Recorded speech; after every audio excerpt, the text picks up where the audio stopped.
Ariane, soyez la bienvenue à Notre-Dame de Boulogne. Merci à tous d'être si nombreux ce soir. Je n'oublie pas, bien évidemment, toutes les personnes qui nous suivent à travers YouTube. Avant de vous présenter Ariane, je tiens à remercier vraiment du fond du cœur l'association Au Vent des Rencontres et sa présidente qui est là ce soir, Marie-Odile Bonance, qui a rendu possible cette conférence. Elle-même va vous présenter l'association à la fin de votre intervention.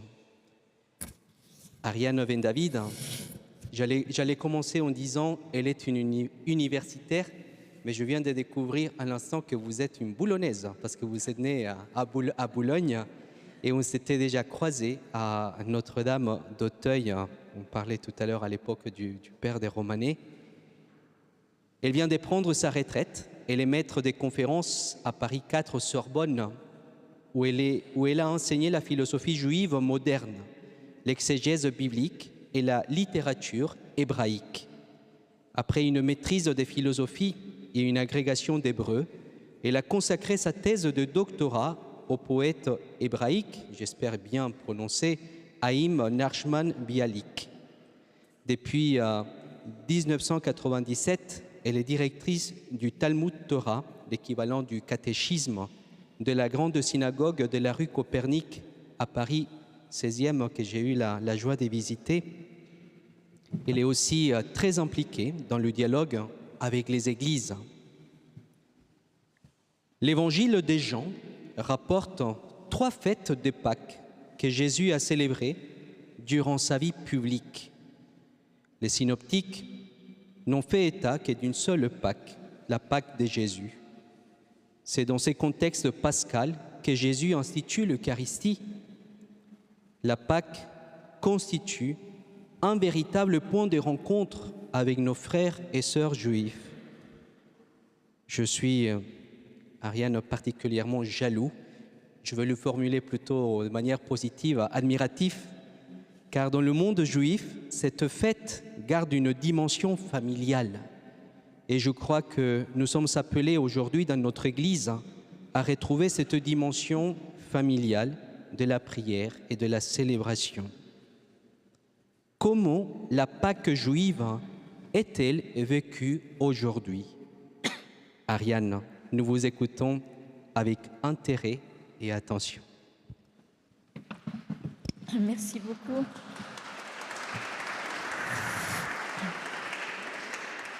Je vous remercie de m'accueillir dans cette magnifique église. Je passais devant très souvent et je n'étais jamais rentrée, donc c'est une belle occasion pour moi. Et puis merci également à Marie-Odile, elle s'est perdue quelque part, je ne sais pas, parce que voilà, elle est là-bas. Parce que Marie-Odile fait vraiment un travail remarquable dans le sens de ce dialogue judéo-chrétien, dans le sens d'une meilleure connaissance de l'autre. Et donc je suis ravie de vous parler aujourd'hui de cette Pâque juive. Donc, dans la mesure où j'ignore les connaissances des uns et des autres, parmi vous, je vais quand même essayer de vous dire l'essentiel de ce qu'on peut dire sur la Pâque juive, qui s'appelle en hébreu Pessah, la fête de Pessah, qui se célèbre donc aux environs, bien sûr, des mêmes dates que la Pâque chrétienne.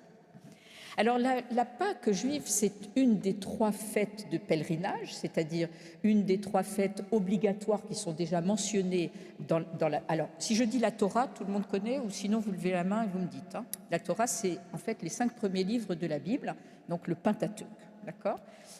Ensuite, on a la totalité de la Bible qui regroupe, outre la Torah, ce qu'on appelle les prophètes d'abord, et puis ce qu'on appelle les hagiographes, c'est-à-dire les psaumes, Job, le Cantique des Cantiques, etc., etc. Donc la fête de Pessah, elle apparaît déjà dans la Torah. La Torah étant supposée avoir été dictée à Moïse par Dieu sur le mont Sinaï après la sortie d'Égypte. La sortie d'Égypte étant bien sûr ce qui est commémoré par la fête de Pessah. Alors ça, c'est donc, j'ai dit, une fête de pèlerinage, sachant que les 3 fêtes de pèlerinage marquent en fait les 3 grandes étapes qui ont suivi la sortie d'Égypte. Alors, Pessah, bien sûr, sorti d'Égypte. Ensuite, on a la fête de Shavuot, les semaines, ça veut dire en hébreu, avec la célébration du don de la Torah au Sinaï, donc à Moïse. Et ensuite, on a la fête de Sukkot, qui a lieu au début de l'automne, qui symbolise, Sukkot, ça veut dire des cabanes, et ça symbolise l'errance des enfants d'Israël au sortir de l'Égypte, leur errance dans le désert. Donc, bien sûr, avec ce symbole de la cabane, qui n'est pas un habitat très solide, on va dire, un habitat un peu précaire. La cabane, elle symbolise à la fois la protection et la précarité de l'habitat, donc la précarité de notre vie sur Terre. Voilà donc ces 3 fêtes de pèlerinage. La fête de Pessah a aussi comme titre chez nous le temps de notre liberté. En hébreu, Zman Cherutenu, le temps de notre liberté. Pourquoi ? Bien sûr, parce que c'est la fête la plus importante célébrant la victoire de la liberté sur l'esclavage, puisque les Hébreux étaient esclaves en Égypte, et la victoire, bien sûr, de l'esprit sur la force, et du monothéisme, bien sûr, sur le paganisme et l'idolâtrie qui caractérisaient l'Égypte antique.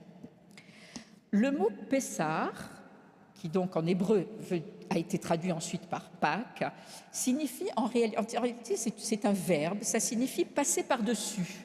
Alors de quoi s'agit-il ? C'est une des plaies d'Égypte, je vais vous expliquer tout ça maintenant.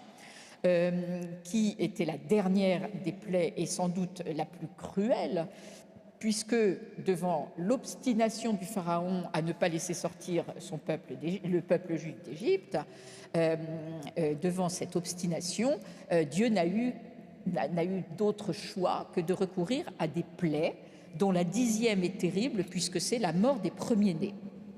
Et pour que les Hébreux ne soient pas atteints par cette épidémie mortelle, eh bien, ils ont marqué avec le sang d'un agneau sacrifié les linteaux de leurs portes.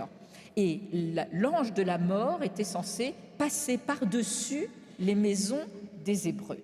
Alors, autant vous dire, bien entendu, que tout ça est très symbolique et n'est pas du tout attesté d'un point de vue historique, d'accord ?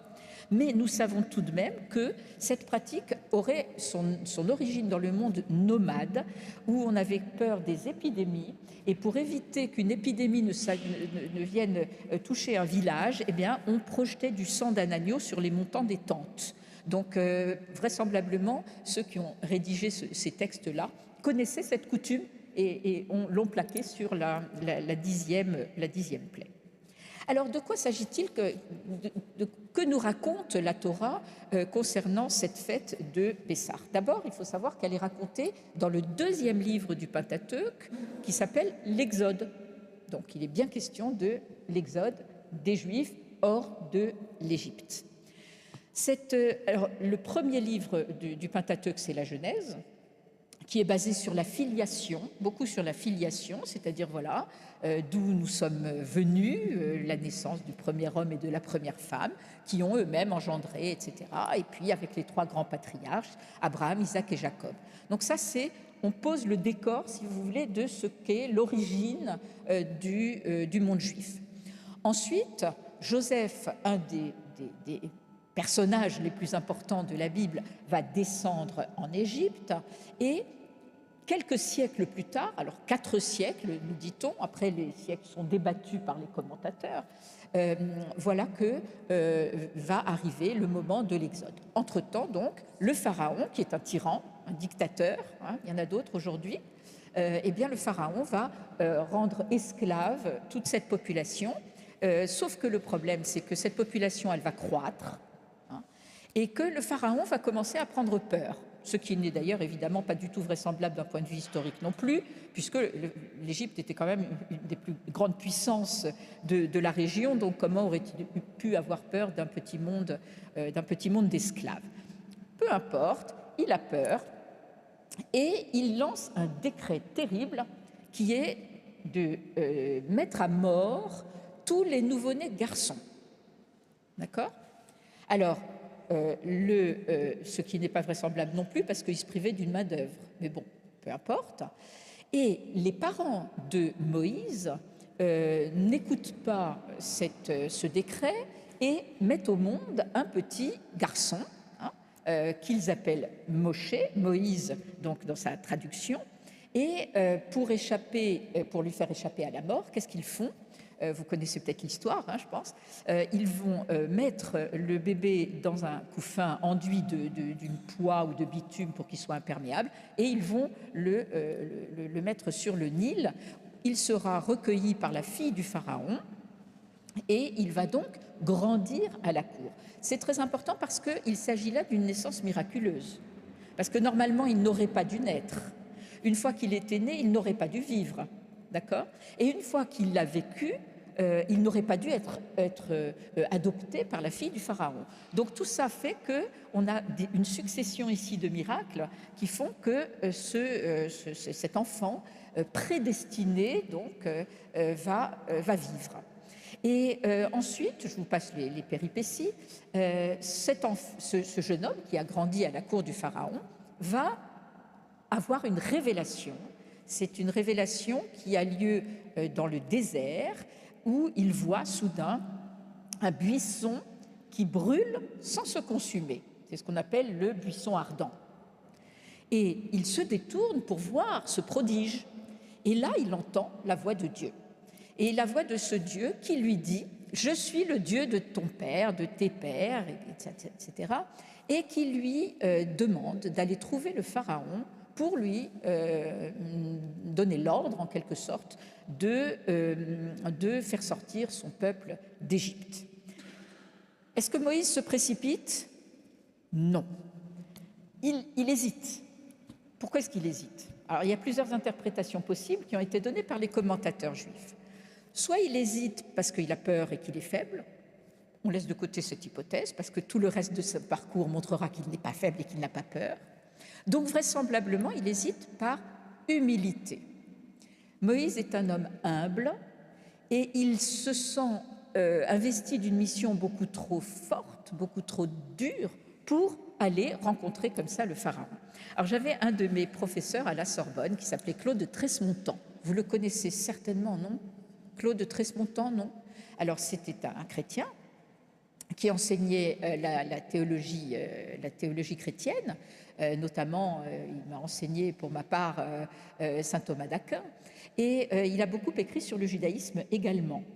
Et à propos de cette mission donnée par Dieu à Moïse, il dit « C'est comme si on avait envoyé un petit juif d'une petite bourgade polonaise en 1940 dire à Hitler « Laisse tranquille mon peuple ».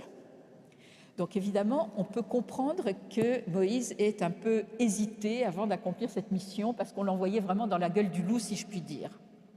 Alors, il va y aller tout de même. Vous savez, il y a beaucoup de prophètes dans la Bible qui hésitent, ou qui même font le chemin inverse du chemin indiqué par Dieu. Jonas, par exemple. Jonas, qu'est-ce qu'il fait quand Dieu lui dit d'aller prophétiser sur la ville pécheresse de Ninive? Qu'est-ce qu'il fait? Il prend le bateau pour aller exactement dans la direction opposée. D'accord? Donc, et puis Dieu le rattrape, bien sûr. Donc ça veut dire on n'échappe pas à sa mission. Il faut aller jusqu'au bout d'une mission quand elle est bien sûr positive. Donc finalement, Moïse va être rassuré par Dieu qui lui dit « Ne t'inquiète pas, je serai avec toi, je serai avec toi ».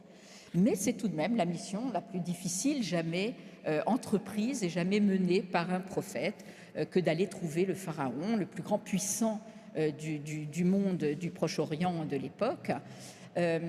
Il finit par donc aller trouver ce pharaon. Juste une petite parenthèse, finalement, je disais, c'était soit par humilité, soit par peur que Moïse rechigne un petit peu, si je puis dire. Mais finalement, est-ce que nous ne sommes pas tous un peu tout à la fois? Est-ce qu'il n'y a pas des moments dans notre vie où nous sommes hésitants, où nous avons peur, et puis d'autres moments où nous avons du courage, mais nous restons humbles? Et donc finalement, ce Moïse ici représente ce que nous pourrions être face à un obstacle, face à une mission, face aux difficultés de la vie qu'on peut rencontrer chacun au quotidien. Donc, que se passe-t-il évidemment quand Moïse va trouver le pharaon et lui dire « Laisse partir mon peuple », comme chantait qui ça, « Let my people go », Bonnie M, non? Enfin, peu importe. Et donc, il se trouve face au Pharaon, et voilà ce qu'il lui dit. Il faut laisser partir mon peuple pour qu'il serve notre Dieu. Est-ce que le Pharaon obtempère et libère immédiatement le peuple hébreu? Bien sûr que non. Pourquoi le ferait-il? Pourquoi le ferait-il? Il a une troupe d'esclaves qui construisent ses villes d'approvisionnement, ses temples, ses palais, etc. Pourquoi se priverait-il de cette main-d'œuvre? Et puis, pourquoi se priverait-il de cette main-d'œuvre également? Pour obéir à un homme qui lui parle d'un autre Dieu, parce que le Pharaon se prenait pour Dieu. Donc, évidemment, on comprend qu'il n'obéisse pas ici à ce jeune qui lui demande, qui lui parle d'un Dieu qu'il ne connaît pas. Donc, non seulement il ne laisse pas partir le peuple, mais il alourdit la tâche du peuple, la tâche des esclaves. Et à quoi va avoir recours Dieu pour obtenir cette libération des esclaves? Il va avoir recours aux fameuses 10 plaies. Donc les 10 plaies sont en fait des événements naturels, mais présentés comme évidemment surnaturels par leur ampleur et surtout par le moment où elles arrivent, ces plaies. Alors par exemple, il y a une épidémie qui frappe tout le bétail. Par exemple, il y a l'eau du Nil qui se change en sang. Mais alors nous savons que les terres du Nil étaient des terres argileuses, qu'il y avait des crues régulièrement, ce que les Égyptiens ont réglé comme problème parce qu'ils ont construit le barrage d'Assouan qui évite les crues. Et donc c'était fréquent que le Nil se teinte d'une couleur rouge, sauf que là c'est présenté comme du sang. Et donc voilà une succession de plaies, et à chaque fois, le Pharaon fait mine de bien vouloir, d'accepter de laisser partir le peuple, et puis se rétracte. Donc il joue un double jeu, comme beaucoup de dictateurs et de tyrans. Et il y a là un verbe ou un mot que je veux souligner ici, c'est l'endurcissement du cœur de Pharaon. On nous dit à plusieurs reprises que Dieu endurcit le cœur du Pharaon. Là, il y a un problème qui a amené pas mal de commentaires, parce que, en réalité, si c'est Dieu qui endurcit le cœur du Pharaon, ça veut dire que le Pharaon n'a plus son libre arbitre. Il n'est plus qu'une marionnette entre les mains de Dieu. Donc ça, c'est un moyen de montrer que même le Pharaon, qui se prenait pour un Dieu, n'a finalement plus de libre arbitre face au Dieu unique qui est le Dieu d'Israël. Cet endurcissement du cœur de Pharaon, moi je fais depuis quelques années où nous voyons tous ces tyrans, ces dictateurs de par le monde, je ne peux pas m'empêcher de faire un parallèle. Parce que finalement, tous ces dictateurs que nous voyons, qui se moquent éperdument même de la vie de leurs propres citoyens, de leurs propres sujets, ce sont des caricatures du Pharaon. Je ne citerai pas, mais vous les avez sûrement en tête aussi bien que moi, mais tous ces gens qui préfèrent la guerre plutôt que la paix, qui préfèrent même ensevelir leur propre population sous les bombes plutôt que de céder le pouvoir. Enfin voilà, c'est ça la dictature, c'est ça la tyrannie. Et finalement, les cœurs des tyrans sont toujours endurcis. Jusqu'à la dernière minute, Hitler lui-même, après des années de guerre et de massacres, Hitler ne voulait pas renoncer au pouvoir. Donc, vous voyez, malheureusement, l'histoire se répète. Et des pharaons comme ça, il y en a eu à travers les millénaires qui sont passés. Vient ensuite une plaie plus importante, c'est la 9e, et j'arrive aussi à la 10e. La 9e, c'est les ténèbres. C'est-à-dire que pendant 3 jours, le pays d'Égypte va être plongé dans les ténèbres. Or, nous savons de la mythologie égyptienne que le dieu soleil, le dieu Ra, était supposé disparaître à l'ouest, là où il se couche, ensuite passer en dessous de la terre, et puis là, il devait affronter les forces des ténèbres et rejaillir vivant de l'autre côté. Le problème, c'est que s'il y a des ténèbres pendant 3 jours, c'est qu'il n'est pas rejailli vivant. Donc on imagine la panique que cette plaie a dû provoquer, l'angoisse qu'elle a dû provoquer chez les Égyptiens. À nouveau, le peuple hébreu espère qu'il va pouvoir, après cette plaie terrible, sortir d'Égypte. Eh bien non, le pharaon s'entête à nouveau. C'est ce qu'on appelle un échec total des négociations. Dernière plaie, la dernière vraiment parce que là, à bout d'arguments, Dieu va devoir frapper fort, même si c'est terriblement injuste. Et cette dernière plaie, c'est donc la mort, le décret de la mort des premiers-nés égyptiens, y compris le premier-né du pharaon lui-même. Ce que pas mal de commentaires modernes appellent ça un nivellement face à la mort, c'est-à-dire que tout le monde est soumis à la mort, y compris le fils premier-né du plus grand monarque, si je puis dire, de ce temps. Alors ça, c'est le point de non-retour. Cette dernière plaie va laisser beaucoup de traces dans les consciences juives par son injustice. Et jusqu'à aujourd'hui, les juifs les plus orthodoxes, parce que bon, aujourd'hui c'est vrai qu'il y a beaucoup de juifs très libéraux qui ne pratiquent plus les journées de jeûne, par exemple, mais les juifs orthodoxes vont jeûner la veille de Pessah en souvenir de ces enfants qui sont morts injustement, mais en soulignant tout de même, bien sûr, que s'ils sont morts, c'est à cause de l'entêtement du pharaon lui-même. D'accord ? Donc, ils ont été les premières victimes de cette obstination, de cet endurcissement du cœur. Et enfin, donc, la réaction tant attendue arrive, le pharaon cède. Le revirement est tel qu'il demande même à Moïse de le bénir, ce qui est, on va dire, assez invraisemblable tout de même. Mais peu importe, cette idée qui est dans le texte est là, bien sûr, pour prouver au lecteur que même le plus grand des monarques va se soumettre au Dieu d'Israël. Donc, victoire absolue de Dieu, finalement. Il laisse partir donc ce peuple d'esclaves qui va partir précipitamment, et ça c'est important pour savoir ce qui est le rituel de la Pâque aujourd'hui chez les Juifs. Ils vont partir tellement précipitamment qu'ils n'ont pas le temps de préparer du pain et de voir ce pain lever. Donc ils vont emporter une sorte de galette qui n'a pas eu le temps de lever, et aujourd'hui, les Juifs, pendant les 8 jours de la Pâque, vont avoir l'interdiction de consommer tout aliment qui fermente, et notamment, bien sûr, le pain. Donc, on va manger ce qu'on appelle des matzot. La matzah, c'est un pain azime, c'est un pain tout plat, comme une galette, qui symbolise donc cette fuite précipitée des Hébreux. Dans cette fuite, le moment clé, bien sûr, il y a 2 grands moments clés dans cette fuite, c'est le passage de la mer Rouge et le don de la Torah. Passage de la mer Rouge, je précise que ce n'est pas du tout la mer Rouge dans le texte. Dans le texte originel, c'est la mer des joncs. C'est-à-dire que les Hébreux sont sans doute passés par le nord de l'Égypte, le delta du Nil, pour arriver ensuite en terre d'Israël.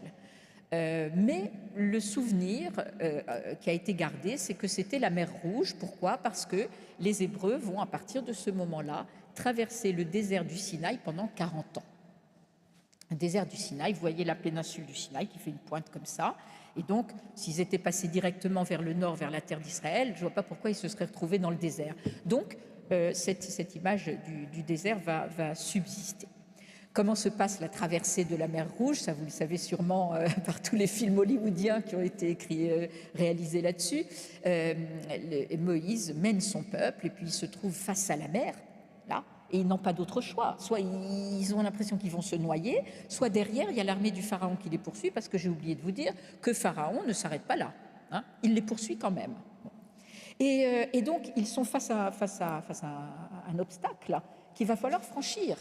Et ils ont peur, Et là, Dieu va leur venir en aide, bien sûr, en faisant souffler un vent d'est puissant qui va écarter la mer en 2, permettre aux Hébreux de passer à pied sec, et ensuite se refermer sur les troupes du Pharaon qui voulaient donc poursuivre les Hébreux. Alors, bien entendu, tout ça est riche de symboles, parce que le passage dans l'eau est un symbole essentiel, même dans toutes les religions, je crois, hein, et c'est le symbole du baptême qui purifie. Et chez les Juifs, c'est ce qu'on appelle le mikvé, c'est-à-dire une immersion totale. Hein. C'est pas uniquement un peu d'eau sur la tête d'un bébé, c'est une immersion totale pour la purification. On note que le symbole de l'eau, en fait, peut avoir les deux aspects. Hein. L'eau, elle peut être destructrice et elle peut être salvatrice. Elle a été destructrice, par exemple, dans l'épisode du déluge. Elle est destructrice ici pour les Égyptiens, mais elle est salvatrice également pour les Hébreux. Ensuite, les choses difficiles commencent, parce que commence à ce moment-là une longue traversée du désert. Et là, une des premières grandes étapes, la première grande étape de cette traversée du désert, c'est bien sûr le don de la Torah. Moïse monte sur le Sinaï et va recueillir les paroles de Dieu, qui va donc lui dicter la Torah, et notamment le fameux décalogue. Bon, le décalogue, les 10 paroles, qu'on a appelées les 10 commandements improprement, qui contiennent d'abord l'affirmation de l'unicité de Dieu, mais ensuite tout ce qui va régir une vie fraternelle, sociale. Voilà, tu ne tueras point, tu ne voleras point, tu ne commettras point l'adultère, tu ne porteras pas de faux témoignages, etc., etc. Et il y a également l'obligation de la pratique du Shabbat, donc un jour par semaine, qui va être dévolu à la prière, au recueillement, mais aussi à la vie de famille, et à tout ce qui concerne la spiritualité. Et c'est une coupure, si vous voulez, ce jour du Shabbat, qui rappelle bien sûr la création de Dieu pendant 6 jours et Dieu qui s'est, entre guillemets, reposé le 7e jour. Sauf que qu'est-ce qui se passe pendant que Moïse est en train de recueillir la parole divine? En bas, qu'est-ce qui se passe? Le veau d'or. C'est-à-dire qu'au bout de 40 jours et 40 nuits, le peuple n'en peut plus d'attendre, voit que Moïse tarde à redescendre de la montagne, et ils vont donc demander au prêtre Aaron étant le frère de Moïse, de fabriquer des dieux qui marcheront devant nous. Voilà ce que dit le texte. Pourquoi? Eh bien parce qu'ils sont encore esclaves psychologiquement de l'idolâtrie, du paganisme, du polythéisme dans lequel ils ont grandi. Ils ont vécu en Égypte, qui possédait des milliers de dieux, ça vous le savez, et donc ils sont encore dans cette optique. Et comme ce Dieu d'Israël ne se montre pas, c'est un Dieu qu'on ne voit pas, qu'on ne représente pas, eh bien ils ont peur. Parce que ce qu'on ne voit pas, on finit par croire qu'il n'existe pas. Et donc en l'absence de représentation de Dieu, les Hébreux croient que ce Dieu n'existe pas, que Moïse les a trompés, et donc il faut se fabriquer une idole. Or, au moment même où il se fabrique l'idole, l'un des premiers commandements de Dieu au Sinaï, à Moïse, c'est « tu ne te feras pas d'idole ». Parce que les idoles, c'est justement l'apanage des païens. Donc cet interdit absolu de l'idolâtrie sera vraiment un des interdits majeurs du judaïsme, et c'est ici qu'on le voit avec le plus de clarté. Alors j'en arrive maintenant à cette Pâque telle que nous la pratiquons aujourd'hui. Je dois dire que même dans les familles les plus libérales ou les plus détachées de l'orthodoxie juive, etc., la fête de Pâques est véritablement une fête fondamentale. Il y a 3 grandes fêtes, on va dire, qui sont vraiment pratiquées par la majorité des Juifs, même s'ils se sont détachés. Il y a le Nouvel An, Rosh Hashanah, Kippour, le jour du Grand Pardon, et Pessah. Les autres, les petites fêtes, sont un peu moins pratiquées, beaucoup moins pratiquées. Et ce seder, comme on l'appelle, ce repas de Pâques, est en fait la scène, puisque Jésus est supposé avoir pris son dernier repas, qui était le repas de Pessah, avec les apôtres, et à la veille de la Passion. Pour les Juifs, vous avez parlé de la fête familiale, et c'est très vrai, parce que le soir de Pessah est vraiment une fête familiale, je dirais presque que c'est une fête familiale avant d'être une fête religieuse. Mais néanmoins, elle a un certain rituel très important et que je vais maintenant vous détailler. La liturgie de Pessah implique la lecture d'un texte. Vous savez, on dit souvent que les Juifs et les chrétiens et les musulmans par la suite sont le peuple du livre. Oui, c'est vrai, le peuple du livre, on dit, c'est la Bible. Mais là, il y a un autre livre, c'est ce qu'on appelle la Haggadah. La Haggadah de Pâques, la Haggadah de Pessah, en fait, c'est le récit de la sortie d'Égypte que nous devons lire le soir de Pessah. Ce livre reprend les chapitres 12 à 15 de l'Exode. Alors cette composition de ce livre, elle s'est faite en plusieurs temps. Il y a des passages qui sont très anciens, qui remontent à l'époque du Second Temple, donc environ, on va dire, 5e, 4e siècle avant notre ère.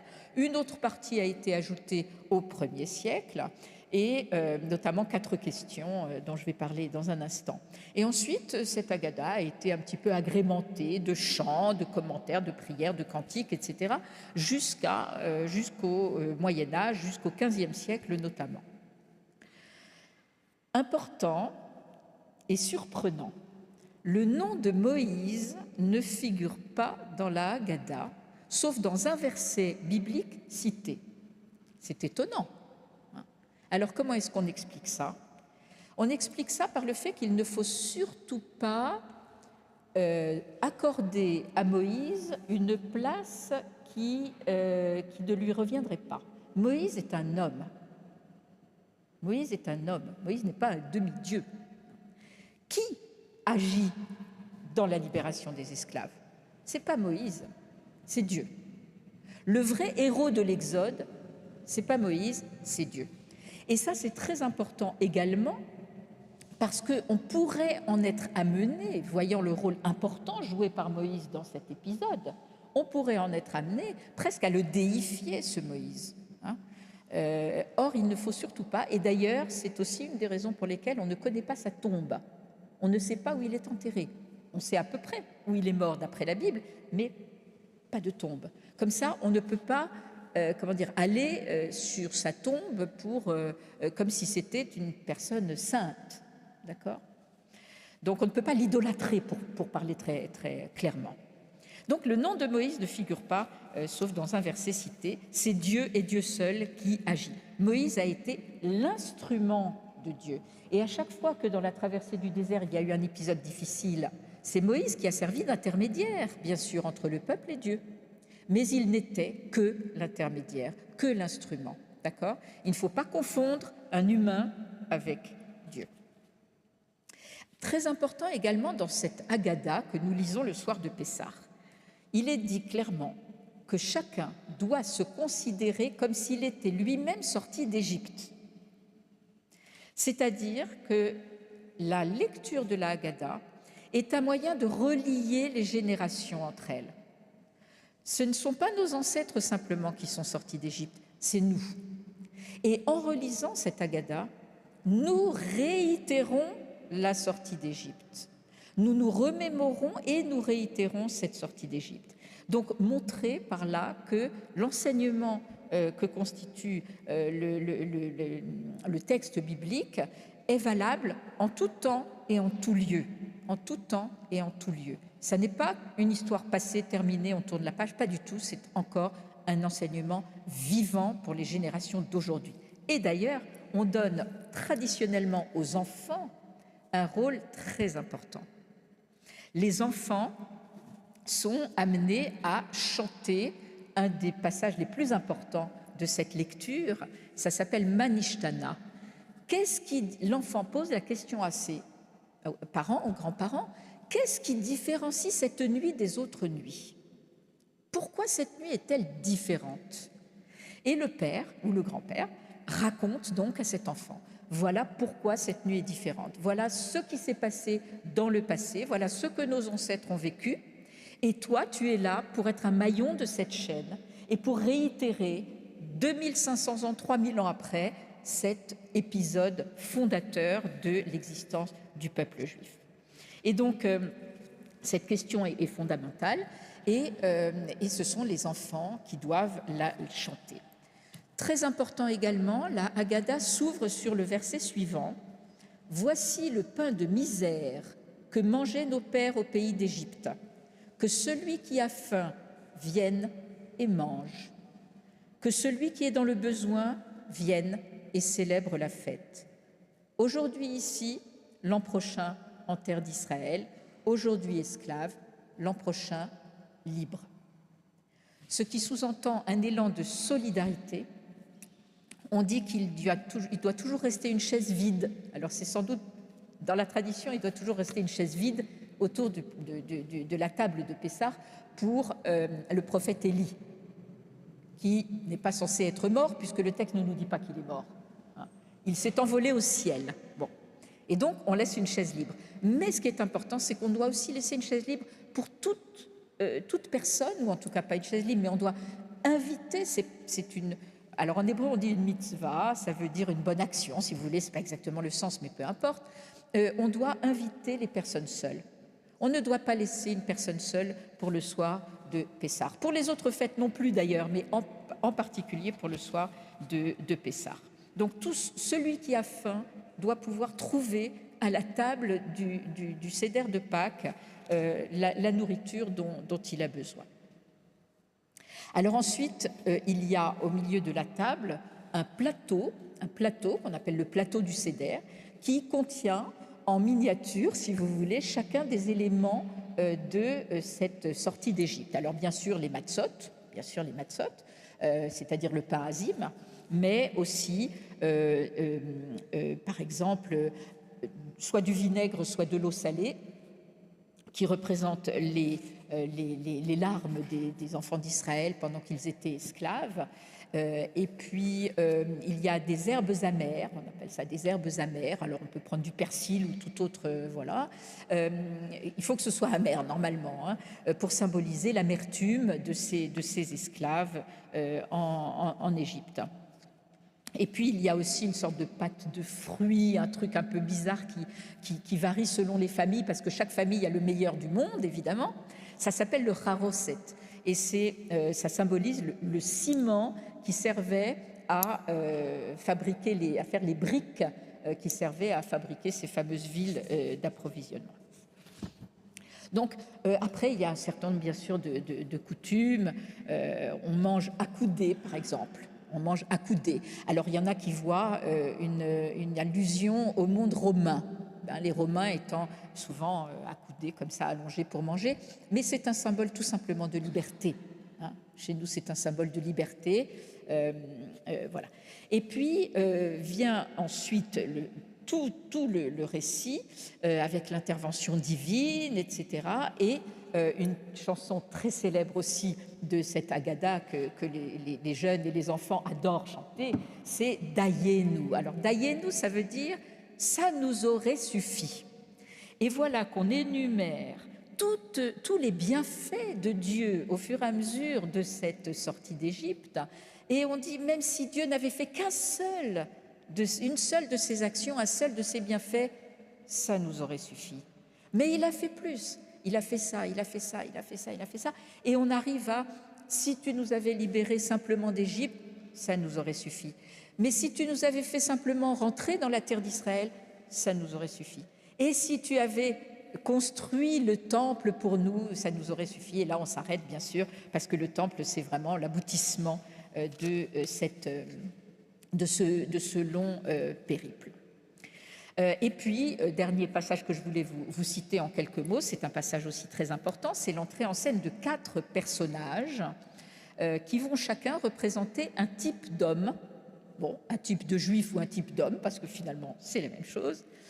Il y a le sage, celui qui cherche à tout expliquer, qui cherche à tout comprendre, il faut tout lui expliquer, etc. Il y a le méchant. Le méchant, qu'est-ce qu'il veut? Il dit, tout ça, c'est pas mon problème, ça ne me regarde pas, moi j'étais pas là-bas. Il s'exclut de la communauté en disant qu'il n'a rien à voir avec tout ça. C'est le méchant. On a le simple. Le simple pose des questions naïves. Alors, il ne faut jamais considérer une question comme naïve. On entend souvent, quand on fait des conférences comme ça, des gens qui nous disent « Bon, je vais poser une question, elle est peut-être bête, mais non ». Il n'y a jamais de question bête. Hein. Si quelqu'un exprime le souhait de poser une question, la question est toujours valable. Donc l'enfant qui pose le simple qui pose cette question naïve, eh bien, ceux qui savent doivent lui répondre. Et puis, il y a aussi celui qui ne sait pas poser de questions. Alors, soit parce qu'il est trop petit, soit parce que simplement, il ne sait pas. Et alors, pour celui qui ne sait pas poser de questions, qu'est-ce qu'on fait? On prend les devants. Et on lui dit, voilà ce qui s'est passé, voilà ce qui est important, voilà la symbolique. D'accord? Donc voilà comment se célèbre jusqu'à aujourd'hui voilà comment se célèbre cette fête de Pessah. Je voudrais dire quelques mots. Attendez, j'ai commencé à quelle heure? D'accord, ok, donc il me reste encore un petit peu de temps. Je voudrais faire une petite digression, un certain nombre de remarques, disons, sur l'histoire. Ce texte, cet épisode fondateur, est-il un épisode historique? C'est important aussi de se poser ces questions. Mais je dirais ensuite pourquoi finalement on ressort de ces questions avec quelque chose de beaucoup plus solide qu'on ne pourrait le penser. Beaucoup d'historiens, beaucoup d'archéologues, beaucoup même de météorologues se sont posé la question de tout cet épisode, qu'est-ce qui est vrai, qu'est-ce qui n'est pas vrai, qu'est-ce qui s'est vraiment passé, etc. Alors, on considère en général Ramsès II comme le pharaon oppresseur dont on a voulu s'extraire. Ensuite, c'est son fils qui s'appelait Merneptah ou Merenptah qui serait le pharaon de la sortie d'Égypte. Parce que le texte biblique nous dit dès le début qu'il y a un nouveau pharaon qui se lève sur l'Égypte, son père étant mort. Et donc, il y a là un parallèle entre Ramsès II, qui est quand même sans doute le plus grand, l'un des plus grands pharaons, et Moïse, qui est considéré dans le judaïsme comme le plus grand des prophètes. Donc, c'est sans doute pour des raisons idéologiques qu'on a associé le plus important personnage de la Bible qu'est Moïse à ce plus important pharaon qui était Ramsès II. Donc, et c'est la grandeur de ces deux protagonismes qui fait la grandeur de cette histoire. Je voudrais juste ouvrir une toute petite parenthèse parce que peut-être que certains d'entre vous s'interrogent sur la fameuse réforme d'Akhénaton. Je ne sais pas. Akhénaton est supposé avoir été un pharaon monothéiste. Certains disent même que c'est l'un des premiers à avoir inventé ou eu l'idée du monothéisme. En réalité, ça n'était pas vraiment un monothéiste, mais il avait comme intention d'éradiquer les cultes du polythéisme pour ne conserver que le culte du dieu soleil. Donc seul le soleil devait être vénéré. Mais il n'y a, d'après tous les égyptologues, aucun rapport, aucun lien de cause à effet entre la réforme d'Akhénaton et le monothéisme biblique. Parce que le dieu d'Akhénaton, c'était le dieu soleil, et que dans la Bible, justement, on nous dit que le soleil n'est pas un dieu. Et qu'en plus, le dieu d'Israël est un dieu personnel, un dieu qui agit dans l'histoire, un dieu qui est fidèle, qui écoute les prières, etc. Le dieu soleil, c'est un astre qu'on vénère, mais qui n'est pas un dieu. Donc, et en plus, il y a plusieurs siècles qui séparent la réforme d'Akhénaton de l'écriture de ce texte biblique. Alors, ce qui est certain, c'est que l'Égypte exerçait sur Israël un mélange de fascination et de rejet. Fascination parce que c'était une des plus grandes puissances du moment, alors qu'Israël était un petit peuple faible et minoritaire, toujours menacé, toujours tributaire du bon vouloir des souverains, des puissances extérieures. Et donc pour Israël, cette Égypte était à la fois un modèle parce qu'il fallait s'affirmer, mais en même temps celui qu'il fallait rejeter justement parce qu'il n'avait pas les mêmes valeurs. Et les valeurs que représente le pharaon sont bien la preuve que Israël et lui n'avaient pas les mêmes valeurs. Mais pour le mythe de la sortie d'Égypte et donc de la victoire des Hébreux sur l'Égypte, c'était très fort d'imaginer la victoire d'un petit peuple d'esclaves sur la plus grande puissance du moment. Quoi de plus fort que de dire à un peuple minoritaire, faible et persécuté qu'était Israël, quoi de plus fort que de lui dire « Votre Dieu a vaincu le Pharaon, le monarque le plus puissant de la région ». Donc on imagine l'impact qu'avait ce mythe fondateur pour ceux qui le lisaient. Alors maintenant, ce qu'il faut savoir également, c'est que ces textes ont été écrits beaucoup plus tard que les épisodes qu'ils sont supposés rapporter. Ils ont vraisemblablement été écrits pendant la période où Israël était exilé, alors non plus en Égypte cette fois, mais en Babylonie.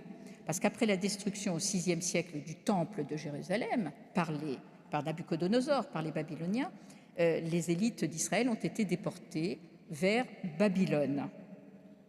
Et là-bas, il fallait bien garder espoir, il ne fallait pas se perdre, il fallait garder son identité. Eh bien, ils vont imaginer tous ces textes fondateurs pour appuyer, ancrer leur identité sur ce moment clé, notamment de la sortie d'Égypte. Et donc, tout dans ce récit vient dire à ces exilés en Babylonie: n'ayez pas peur, ne craignez pas. Dieu a sauvé vos ancêtres d'Égypte, il va aussi vous sauver de votre exil. Dieu a fait des miracles et des prodiges, il peut les réitérer pour que vous aussi, vous puissiez revenir sur la terre d'Israël. Et donc voilà comment cet épisode est devenu un véritable mythe fondateur. Certains ont rapproché l'image, si vous voulez, on dit que c'était une sorte, que Israël en Égypte était comme un enfant dans le sein maternel, et puis que cet enfant a été expulsé, et que la sortie d'Égypte, c'est l'expulsion hors du sein maternel. Bon, ce rapprochement vaut ce qu'il vaut, mais ce qui est certain, c'est qu'il y a ici pour Israël une sorte de seconde naissance. C'est-à-dire qu'Israël est né avec les patriarches, avec Abraham, Isaac, Jacob, mais c'était des familles. Ce n'était que des familles. Ici, avec la sortie d'Égypte et avec la traversée du désert et la conquête de la terre d'Israël, nous n'avons plus affaire qu'à des familles, nous avons affaire à une véritable nation. Et quand je dis nation, ça veut dire un peuple ordonné autour d'une unité, d'une loi, d'un Dieu, d'une langue, de rituels et d'un corpus littéraire qui est la Bible. D'accord ? Donc voilà que l'événement de la sortie d'Égypte est considéré comme l'événement fondateur de l'existence d'Israël en tant que nation. Alors cet épisode est un voyage initiatique, je crois qu'on peut dire véritablement un voyage initiatique qui a été entrepris sous l'égide de Dieu par Moïse. Ils vont surmonter toutes les épreuves, ils vont apprendre à se libérer, et se libérer pas seulement physiquement. Il y a un autre type de libération qui vient ici s'ajouter à la libération physique des esclaves, c'est la servitude intérieure. Et on dit qu'il y a un autre Pessah, petit Pessah, qui est la libération de la servitude intérieure dans laquelle ce long séjour en Égypte les avait plongés. Finalement, ces esclaves avaient vécu dans une forme de... Alors la servitude implique également une forme de passivité, parce qu'un esclave, par définition, il est sous l'autorité du maître, donc il n'a plus d'autonomie, il n'a pas son libre arbitre, il ne peut rien faire de libre. Et donc, il faut réapprendre la liberté. Il y a un ouvrage majeur qui est un recueil de conférences du philosophe Emmanuel Lévinas, qui s'appelle « Difficile liberté ». La liberté, c'est difficile, ça se conquiert. Et le don de la Torah est là aussi pour nous apprendre que la liberté sans loi, ce n'est pas la liberté. La liberté sans loi, c'est l'anarchie. La liberté ne consiste pas à faire tout ce que bon nous semble. Et donc la Torah est venue dire aux Hébreux, attention, maintenant vous êtes un peuple libre, mais la liberté implique un certain nombre de règles, un certain nombre de valeurs. Alors pour terminer, en quelques mots, je vais vous donner une interprétation plus tardive de cet épisode fondateur. Dans la mesure où la Haggadah, donc le récit que nous lisons donc le soir du Seder, relie, comme je vous l'ai dit, le passé au présent, on a estimé qu'elle reliait aussi le présent à l'avenir. Et donc, on a estimé, ça c'est une autre interprétation, ce n'est pas la seule, c'en est une, et pour moi toutes les interprétations sont acceptables, on a estimé que la délivrance des Hébreux de l'esclavage d'Égypte annonçait la délivrance messianique future. Pour des philosophes et des commentateurs et des philosophes beaucoup plus tardifs, c'est-à-dire par exemple le 9e, 10e siècle de notre ère. Je vais vous citer un de ces philosophes qui s'appelle Saadia Gaon. Saadia Gaon, c'est un titre en fait. Il écrit « Notre confiance en la rédemption finale se fonde sur l'accomplissement de la première promesse au temps où nous vivions exilés en Égypte. » D'accord ? Donc, notre confiance en la rédemption finale se fonde sur l'accomplissement de la première promesse au temps où nous vivions exilés en Égypte. Et alors, il y a un texte qui s'appelle la Haftara en hébreu, en fait, qui est un texte complémentaire que l'on lit après avoir lu le texte de la Torah, le Shabbat. Bon, pour ceux qui ne comprennent pas ce que je raconte, le Shabbat, c'est le samedi matin. Il y a un service, un office religieux, pendant lequel on lit une portion de la Torah. Et toute l'année, on va lire une portion. Et on va avancer comme ça dans le texte jusqu'à finir la Torah et recommencer à zéro. D'accord ? Donc c'est un cycle éternel de lecture de la Torah qu'on fait tous les samedis matins dans toutes les synagogues du monde. Et puis, on a ajouté à ces textes de la Torah un texte complémentaire qui est en général tiré des prophètes, mais pas que. En l'occurrence, le Shabbat qui précède Pessah, on a ajouté comme texte supplémentaire le prophète Malachi, je ne sais pas comment vous le dites vous, Malachi, peu importe, qui imagine un moment, un temps, mais on ne sait pas quand vient ce temps, un temps où tous les pécheurs seront punis et les bons récompensés. Il écrit, chapitre 3, versets 19-20, « Ceux qui font du mal seront comme la paille, ceux qui font du bien seront guéris. » Et la fin de ce texte, verset 23, évoque l'envoi par Dieu du prophète Élie, dont je vous parlais tout à l'heure, puisque, encore une fois, il doit revenir puisqu'il n'est pas mort. Et ce texte du verset 23 dit « Avant que n'arrive le jour grand et redoutable ». Qu'est-ce que c'est que ce jour grand et redoutable ? Alors là, toutes les interprétations sont possibles. Il y a énormément de prophètes qui parlent d'un jour ou d'un temps plus tard qui viendra, qui sera le temps du jugement de Dieu, ou le temps, par exemple, nous dit Isaïe, où le loup cohabitera avec l'agneau, où le nourrisson pourra mettre sa main dans le nid de la vipère, où avec des glaives et des épées, on forgera des socs de charrues. Donc ça, c'est la vision des temps heureux, des temps messianiques vus par Isaïe. Mais ici, pour le prophète Malachi, on nous parle d'un jour grand et redoutable. C'est tout, c'est tout. C'est très mystérieux dans le judaïsme, cette histoire-là, d'accord ? On ne sait pas quand va venir ce temps et ce que sera ce temps. Mais c'est une des interprétations possibles de cette délivrance d'Israël de l'Égypte que de la projeter dans un avenir lointain dont on ne sait rien, mais qu'on espère.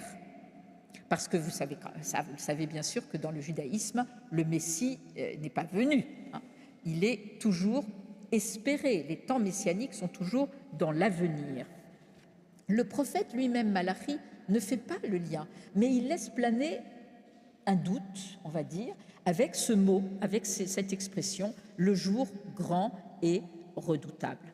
Alors, bien sûr, l'idée de messianisme va se développer notamment sous l'influence du christianisme pendant les premiers siècles de l'ère chrétienne, et notamment après le second exil, puisque après la destruction du second temple par Titus, cette fois, par Rome, et l'exil du peuple d'Israël qui s'est dispersé dans toute l'Europe, pas encore tout le monde entier, mais en tout cas l'Europe et le Proche-Orient, cette idée du messianisme va venir comme espoir.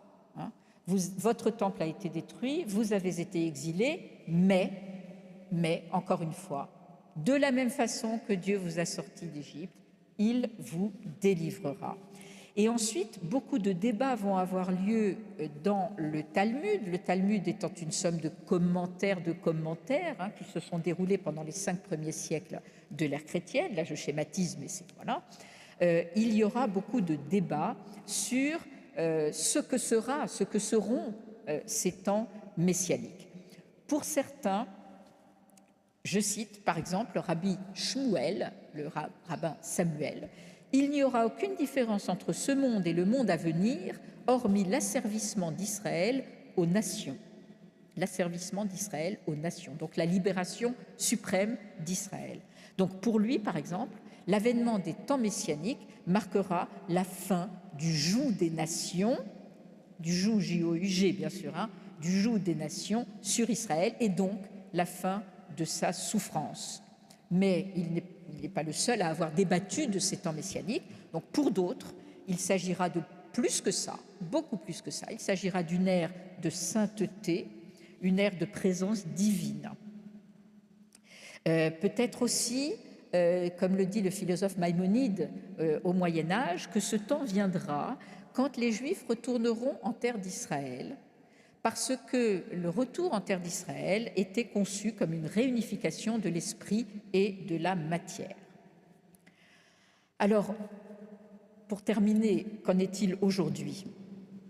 Est-ce que beaucoup de Juifs aujourd'hui croient encore dans la venue d'un homme qu'on appelle le Messie et qui viendra pour sauver le peuple d'Israël et sauver évidemment l'humanité, puisque le Talmud dit bien que les justes de toutes les nations auront part au monde à venir. Alors là, je dois vous dire que cette croyance, elle est encore très présente chez les Juifs orthodoxes, pratiquants, mais elle s'est transformée chez les Juifs les plus libéraux ou les moins pratiquants, disons, jusqu'à devenir une utopie, un point à atteindre, un but à atteindre, un espoir. C'est-à-dire qu'on n'imagine plus qu'un homme va venir pour sauver l'humanité, mais on imagine qu'un jour,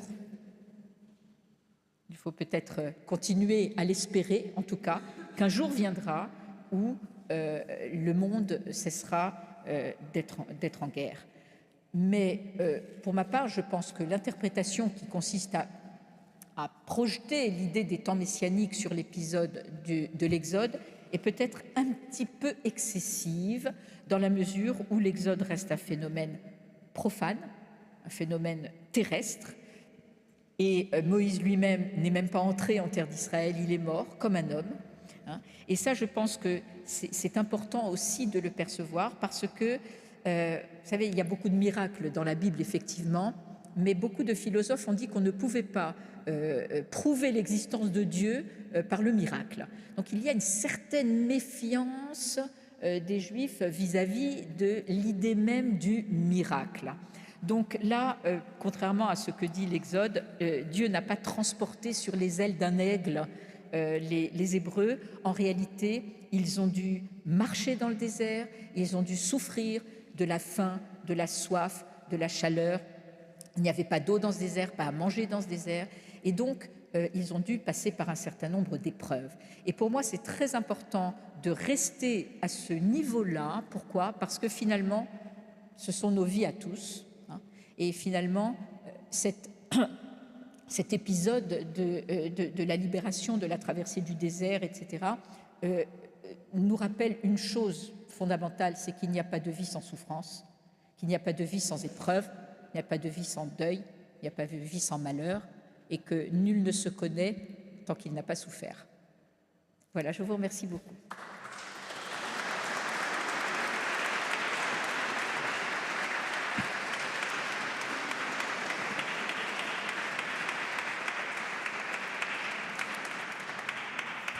Merci. Merci. Peut-être on peut écouter quelques questions. On va commencer par le fond. Les derniers seront les premiers. Je n'aime pas trop les micros. D'abord, Madame Ben David, merci beaucoup pour votre conférence qui a certainement éclairé ou a permis d'éclairer certains d'entre nous. Je voudrais vous poser deux questions, dont l'une qui va vous paraître pertinente, mais qui ne me concerne que moi. À savoir, je suis juif d'abord, est-ce qu'on peut croire, est-ce qu'on peut ne pas croire en Dieu en tant que juif? La deuxième question, oui, je sais, ça peut faire sourire, mais elle n'est pas incompatible. C'est mon avis. Je vous ai dit que ça ne concernait que moi. C'est une excellente question. La deuxième question, pourquoi a-t-il fallu attendre presque 2000 ans, n'est-ce pas, pour faire ces rapprochements entre chrétiens et catholiques avec les juifs, alors que c'est au cours du Concile de Vatican II seulement, en 1962, que le bon pape Jean XXIII a fait supprimer du catéchisme le fait que les Juifs avaient fait mettre Jésus en croix, ce qui est complètement faux, parce que ce ne sont pas les Juifs qui ont fait mettre Jésus en croix, c'est le Sanhédrin de l'époque avec les pharisiens qui, pour ne pas perdre la domination sur les Juifs ou les Hébreux d'alors, ont été voir Ponce Pilate. Voilà, je vous remercie. Alors, est-ce que vous me permettez de répondre à votre première question par une blague juive? Oui? Alors, les Juifs sont les rois de la blague, avec beaucoup d'autodérision. Vous savez, il y a un proverbe yiddish qui dit « Quand tu as faim, ris, quand tu as mal, chante ». Parce que c'était un moyen aussi, l'humour a toujours été un moyen de défense quand on souffre. Alors, je vais vous répondre par une blague juive. Est-ce qu'on peut être juif et ne pas croire en Dieu? Il y a un petit garçon qui est élevé dans une famille assez assimilée, on va dire, et dont les enfants l'envoient dans une école catholique parce qu'il n'y a pas de bonne école dans le coin. Il y en a beaucoup, hein. Et donc, il assiste au catéchisme, et puis il revient, et le père lui est un petit peu inquiet quand même. Il lui dit « Alors, qu'est-ce que tu as appris aujourd'hui? Qu'est-ce qu'on t'a dit ?» Ah ben, le prêtre ou l'enseignant du catéchisme m'a parlé de Dieu, le Père, le Fils, le Saint-Esprit. Ah, le père, effrayé comme ça, il lui dit « Écoute, je t'ai déjà dit, nous n'avons qu'un seul Dieu et nous n'y croyons pas. »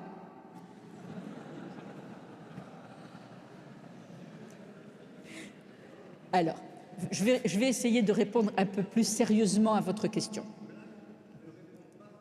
Mais si, je vous assure qu'elles y répondent.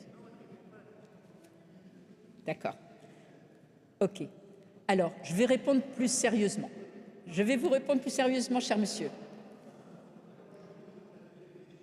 Alors, je vais répondre déjà à votre première question, et ma réponse, elle est très claire. Elle est très, très claire. Oui, on peut parfaitement se dire juif sans être croyant. Ce que d'ailleurs souvent les chrétiens ont du mal à comprendre. Je l'avoue. Pourquoi? Parce que le judaïsme n'est pas qu'une religion. Le judaïsme n'est pas qu'une foi. C'est vrai qu'à l'origine, le judaïsme est bien entendu fondé sur une religion et sur une foi, mais il n'est pas que ça, il n'est pas réductible à sa foi.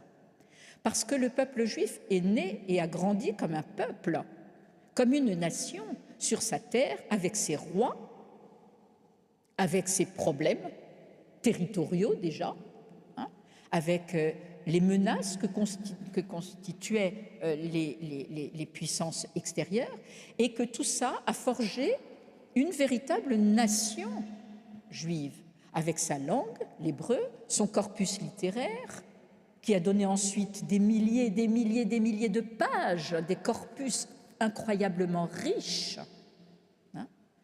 Alors, vous savez, quand quelqu'un veut se convertir au judaïsme, on ne lui demande jamais s'il a la foi. Jamais. On ne lui demande jamais s'il croit en Dieu.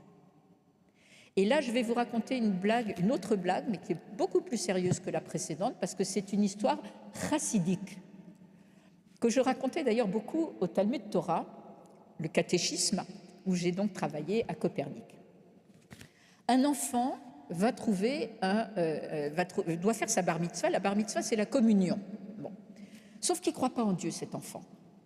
Et c'est au début du XXe siècle, en Pologne, dans un petit village juif, enfin bon. Et il dit à son père, « Papa, ça n'a pas de sens de faire ma bar mitzvah, je ne crois pas en Dieu. » Le père est affolé, bien sûr, et il lui dit, « Tu vas aller parler au rabbin, toi. » Et donc l'enfant arrive chez le rabbin et lui dit, « Rabbi, est-ce que ça a un sens de faire ma bar mitzvah si je ne crois pas en Dieu ?» Et les chassidim sont des religieux. Je précise pour ceux qui ne le savent pas, ce sont des vrais orthodoxes. Et voilà ce que lui répond le rabbin. Il lui dit, « Que tu crois en Dieu ou non, importe peu. Ce qui compte, c'est que Dieu, s'il existe, puisse croire en toi. » Et moi, je trouve que cette petite histoire chassidique, c'est la quintessence même du judaïsme. D'abord, je suis sûre que si on pose la question à 10 juifs, qu'est-ce que vous mettez derrière le mot Dieu, vous n'aurez pas 2 fois la même réponse. Chacun y met ce qu'il veut, ce qu'il peut, ce qu'il ressent, ce que sa conscience lui dit, ce que son cœur lui dit. Mais indépendamment de ça, le judaïsme n'est pas une religion dans laquelle on met toute l'importance sur la foi. C'est une religion de l'acte, c'est une religion de l'action dans le monde, de l'action vis-à-vis du prochain. Voilà ce que Dieu attend de toi, nous dit le judaïsme. Après, tu crois en lui ou tu ne crois pas en lui, peu importe, mais tu dois agir de la façon dont, s'il existe, il attend que tu réagisses. Est-ce que là, cette fois, j'ai bien répondu à votre première question? Maintenant, la deuxième question, malheureusement, je ne peux pas y répondre. Il faut demander à nos amis chrétiens d'y répondre. Parce que là, vous me posez une question qui ne dépendait pas de nous. Pourquoi est-ce qu'il a fallu attendre 2000 ans? Il y a tant et tant de motifs, de préjugés, de croyances fausses, de croyances erronées qui ont, assombri, brouillé les relations judéo-chrétiennes dans le monde, qu'il a fallu finalement que le monde se sécularise pour que ces préjugés de déicide, par exemple, mais il y en avait plein d'autres, finissent par s'estomper et que le christianisme fasse ce chemin, mais qu'il faut lui reconnaître le mérite d'avoir fait vers le judaïsme. C'est comme si vous me demandiez pourquoi l'antisémitisme. Pourquoi l'antisémitisme? Il y a plein de facettes à l'antisémitisme. Il y a l'antisémitisme religieux, bien sûr, l'accusation de peuple déicide, qui est absurde, vous l'avez rappelé. Et je vais vous dire mieux, même si c'était vrai que c'était les Juifs qui avaient décidé de cette crucifixion, ce qui est absurde, vous l'avez dit, d'autant plus que la crucifixion n'a jamais été un mode de mise à mort chez les Juifs. Ça n'existe même pas, c'est les Romains. Donc même si c'était vrai, comment peut-on faire peser la faute de quelqu'un qui a agi il y a 2000 ans sur toutes les générations suivantes? Donc c'est une immense injustice. Maintenant, il y a aussi un antisémitisme racial qui n'a pas attendu Gobineau, qui n'a pas attendu Hitler. Il faut savoir que dans l'Espagne médiévale, au moment de l'Inquisition, en 1449 exactement, ont été publiés ce qu'on a appelé les statuts de pureté de sang. C'est-à-dire des statuts qui disaient que même les convertis, puisque pendant l'Inquisition, on forçait les Juifs à se convertir, même les convertis, on devait rechercher leurs origines juives parce que leur sang était impur. Et c'est pour ça qu'on traquait, que l'Inquisition traquait les convertis, ce qu'on appelait les maranes, hein, c'est le mot, voilà, les maranes, les conversos. On les traquait parce qu'on estimait que leur sang était impur. Vous vous rendez compte? Mais parce qu'il y a des fantasmes effrayants à l'œuvre dans les préjugés raciaux, parce que c'était vraiment raciste à ce moment-là. Puis après, ce racisme, il est revenu à la fin du 19e et au début du 20e, en Europe. Puis après, il y a eu un racisme social aussi. Et alors, ce qui est amusant, enfin amusant, c'est pas amusant du tout, mais dans le racisme social, c'est quand un juif, à la fin du 19e, admettons, quand un juif devenait banquier et s'enrichissait, on lui reprochait d'être un exploiteur. Mais quand un juif était très pauvre et vendait sa petite marchandise comme il pouvait, on lui reprochait d'être la lie de la terre. Donc finalement, on a toujours reproché aux juifs tout et son contraire. Alors maintenant, je ne suis pas là pour faire une analyse de l'antisémitisme, si ce n'est vous dire qu'un sioniste de la fin du 19e définissait l'antisémitisme comme une maladie héréditaire et incurable. Il n'avait pas complètement tort.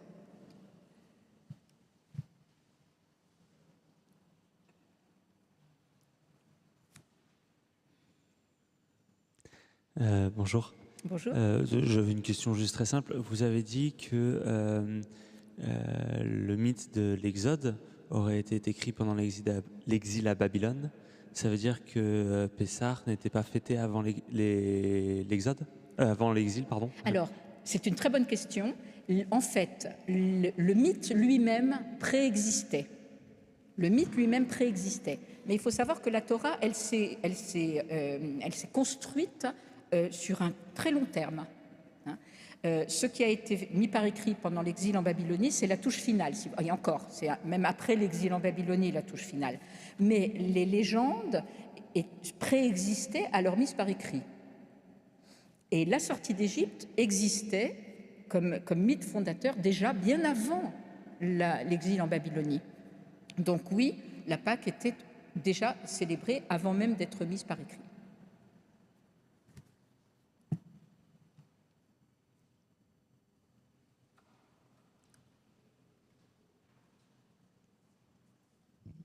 Oui, bonsoir.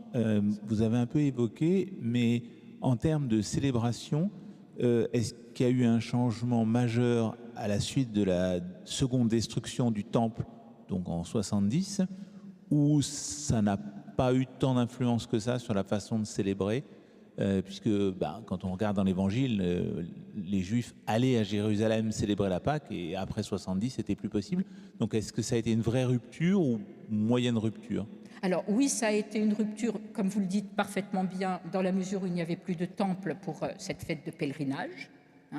Et donc oui, ça a été une rupture.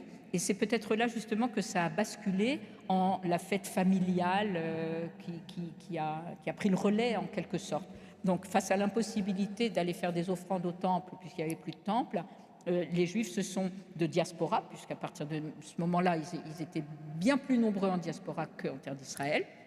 Ils se sont reportés en quelque sorte sur des pratiques plus intimes, plus communautaires ou plus familiales. Donc c'est ça, donc on peut dire effectivement qu'il y a eu une rupture. Oui. Peut-être pas sur le seder lui-même, sur la pratique elle-même du seder, mais bien sûr sur l'impossibilité où on était d'aller apporter des offrandes au temple.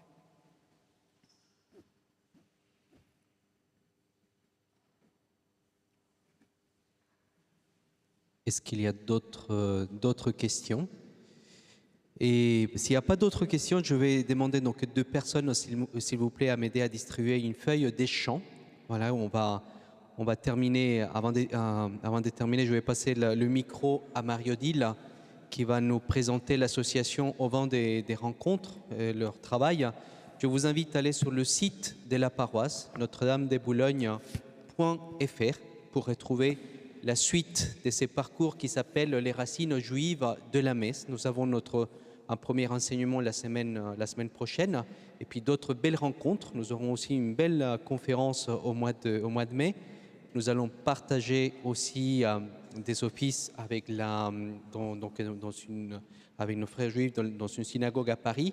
Et puis nous allons visiter aussi la synagogue des Abondances, voilà, dans notre quartier.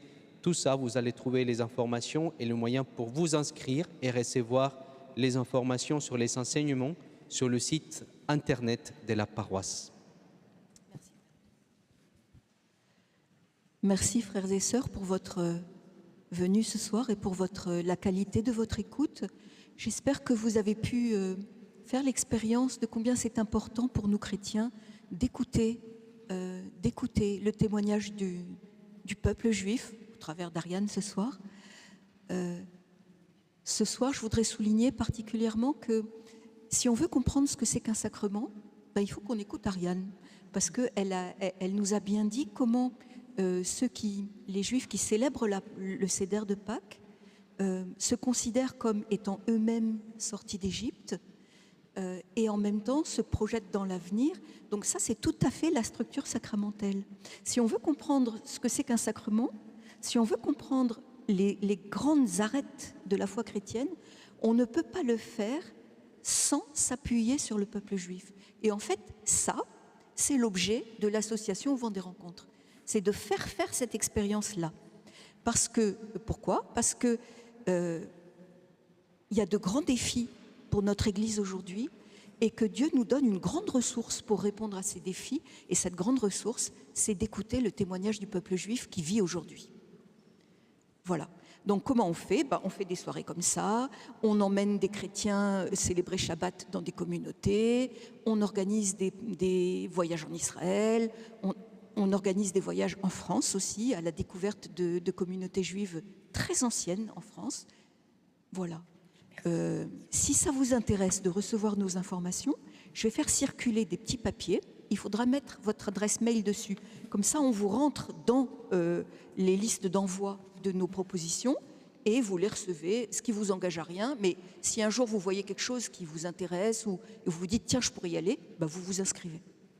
Voilà, il y a ça que je voulais vous dire. Il y a aussi que il y a 2 corbeilles, une à la porte là et une au fond, et que ça serait bien qu'on puisse remercier notre oratrice. Et donc voilà, on vous propose de faire une petite offrande.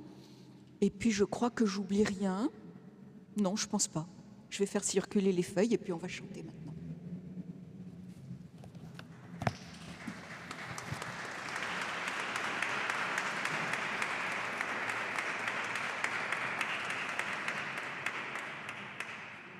Ariane, un grand merci. Maintenant, je pourrais, en plus de dire, c'est la place du pauvre, comme on dit, la place vide à table pour la personne qui peut arriver. Maintenant, je dirais, c'est la place des lits, voilà à table.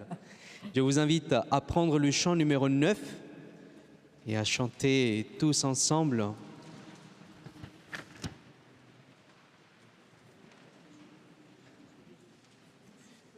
Je t'exalte, ô roi mon Dieu, je bénis ton nom à jamais. Je louer ton nom toujours et à jamais. Le Seigneur est tendresse et pitié.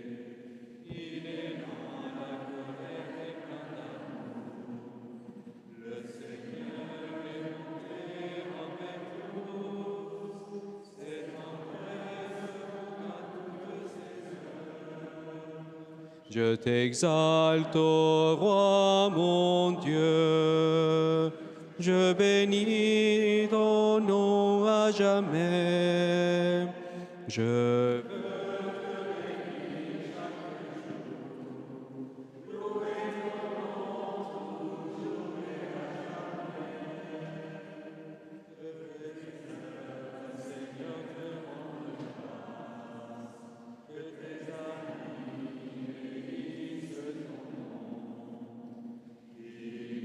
Seigneur te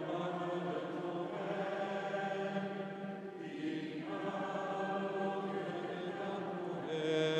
grâce, que tes amis je t'exalte, ô roi mon Dieu, je bénis ton nom à jamais. Je veux te bénir chaque jour, loué ton nom toujours et à jamais. Voilà, bonne soirée à tous. Merci à Jacques des Écoutés qui nous a donné l'idée de chanter à la fin de la conférence. Merci. Merci à tous.